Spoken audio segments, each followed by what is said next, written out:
When Sarah Jenkins stepped onto the dusty baseball diamond that Saturday afternoon, nobody expected her to make it past first base, let alone silence an entire stadium. Clutching an old thrift store bat with chipped paint and a worn-out grip, she looked completely out of place next to the shiny gear and fancy bats of the local league champions. The crowd in the small-town bleachers whispered and chuckled, pointing at her bat like it was a joke.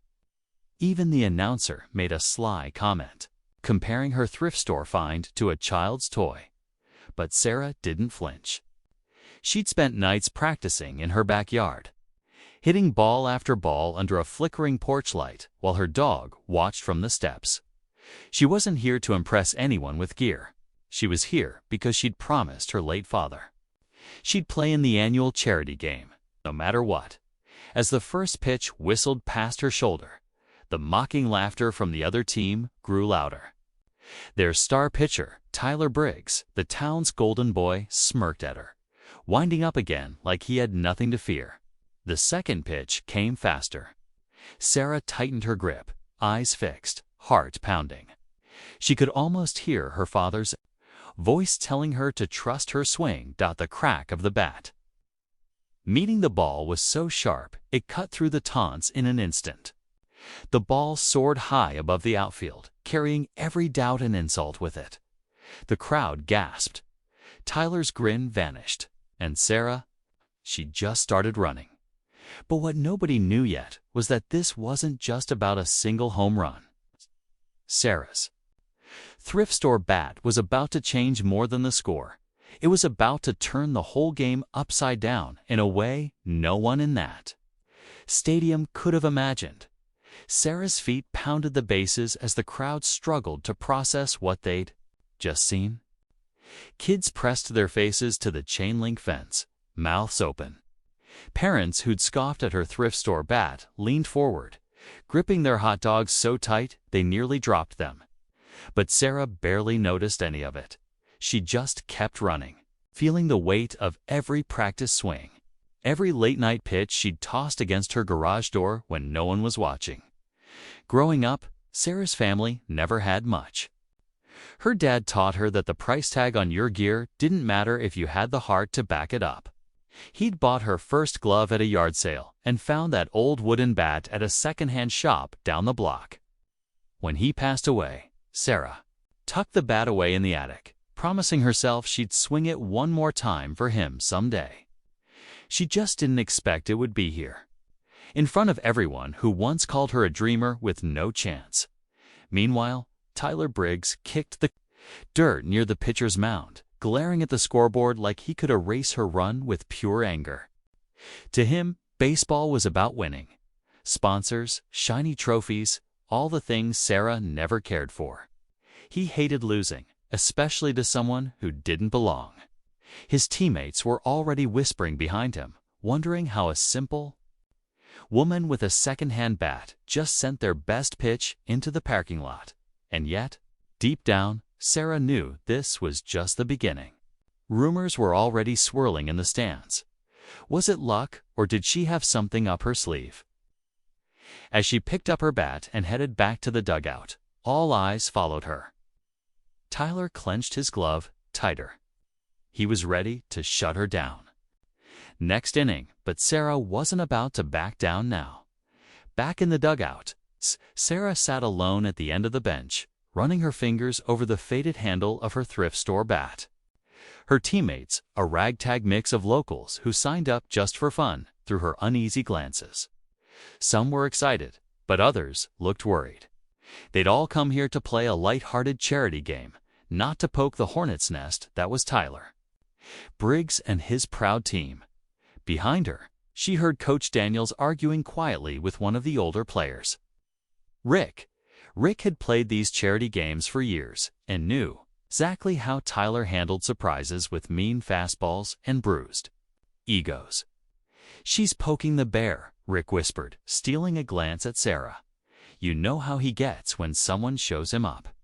He won't let her swing like that again." Sarah pretended not to hear. She kept her eyes on the field where Tyler's team huddled near the dugout, throwing sharp looks her way.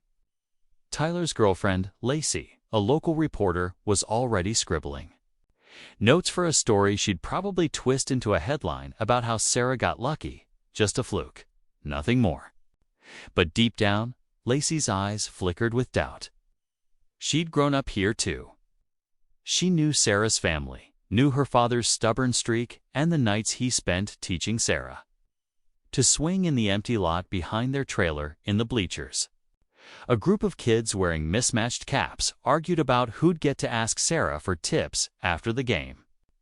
One kid tugged his dad's sleeve, asking if they could get a bat like hers instead of the shiny new one they couldn't afford. Sarah tightened her ponytail and stared at the diamond. She knew Tyler wouldn't pitch nice next time. He'd want to embarrass her, break her confidence, and remind everyone that people like her should stay in the stands, not the batter's box. But Sarah had learned long ago. Sometimes it takes a simple woman with a thrift store bat to prove the game isn't owned by the ones who think they already won. The sun dipped lower behind the bleachers, painting the field in long shadows. As Sarah stepped up for her next at-bat, the crowd had grown louder, their whispers now a restless buzz. Parents held their kids a little closer, eager to see if the woman with the thrift store bat could really do it again, or if Tyler Briggs would put her in her place for good. Tyler tugged at his cap, jaw tight as he locked eyes with Sarah. This time, there was no smirk. He signaled to his catcher, who nodded with a grin that didn't reach his eyes. Sarah knew they had a plan, fastballs high and inside, or maybe a nasty curve to shake her up. She adjusted her stance, planting her feet like her dad taught her, blocking out the jeers from the other dugout behind the fence. Lacey held her camera steady, filming every second. Part of her wanted Tyler to win. He was her headline, her story, but part of her wanted something bigger. If Sarah pulled this off, it would be the kind of moment people replayed 1,000 times. A real story. Rick sitting near the on-deck circle chewed his gum too fast, mumbling under his breath for her to keep her eye sharp. The kids who once giggled at her bat now chanted her name in shaky voices. Sarah could feel the weight of it all pressing on her shoulders, her father's promise. The years of people saying she'd never belong here. The truth that she had nothing to lose and everything to prove. Tyler wound up, slower than before, making her wait. The first pitch blazed past a strike. He wanted her rattled. Sarah stepped back, rolling her shoulders. She gripped her thrift store bat tighter, knuckles white. Tyler grinned now, thinking he had her cornered. He raised his arm for the second pitch, the crowd holding its breath. Sarah took one last look at the outfield lights flickering on, then focused on Tyler's eyes. She knew what was coming. And if she timed it right, this swing wouldn't just silence the stadium, it might just change her whole life. The second pitch came in low and fast.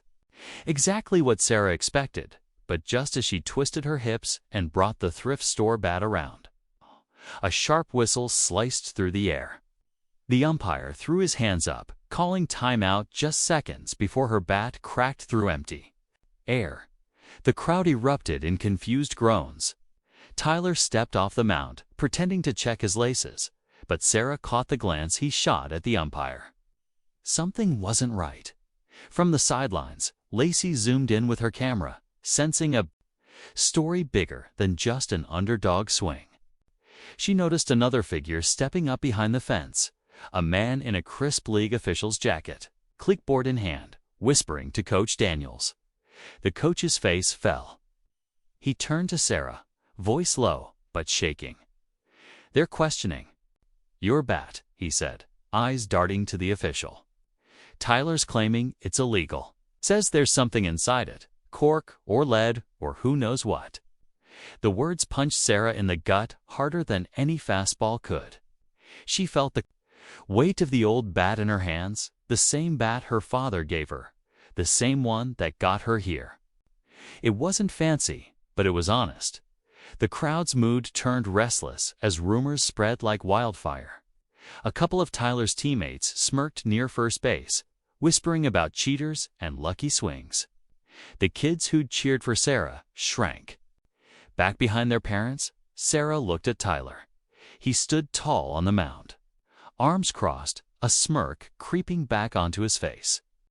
He wanted the bat gone, wanted the doubt to plant itself deep in everyone's mind. If they took the bat away, they'd take her story with it. Coach Daniels pleaded with the official to wait until after the inning. But the official shook his head. They were going to check it right here, right now, in front of the whole stadium. Sarah's heart pounded so loud she barely heard the umpire call her name.